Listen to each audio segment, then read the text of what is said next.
Turismo in emergenza. Dal Cadore all'Agordino fino alla Valbelluna, i dati delle presenze turistiche 2013 nel Bellunese fanno registrare un crollo quasi verticale.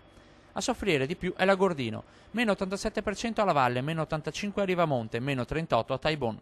Tiene Rocca Pietore grazie alla Marmolada e senza il disastro del Monte Padon. Lieve segno più 0,8 per le Vignallongo, che resiste grazie a Rabba.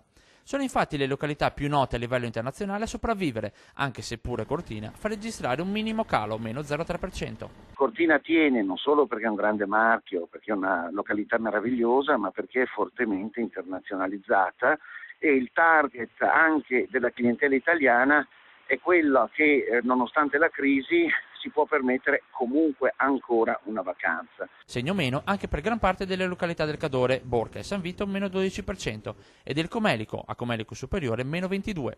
Colpa della crisi, certo, ma pesa anche l'assenza di una guida politica. Che poi la provincia di Belluno abbia un'infinità di problemi in quanto senza padre, senza madre e con parenti lontani che vengono solo a rastrellare denaro e null'altro, questo dobbiamo dirlo, la provincia di Belluno è senza governo da qualche anno.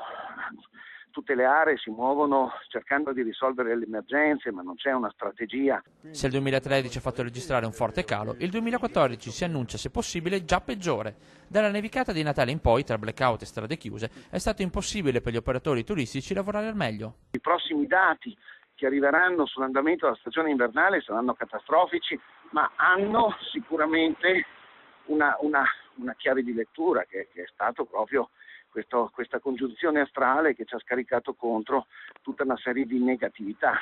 La crisi sarà ancora lunga, ma se ne deve e se ne può uscire. Certo è che il futuro va tutto costruito con una nuova chiave. Il passato forse non ritornerà più, chissà per quanto tempo, quindi dobbiamo tutti lavorare con nuovi scenari, però con grandi potenzialità.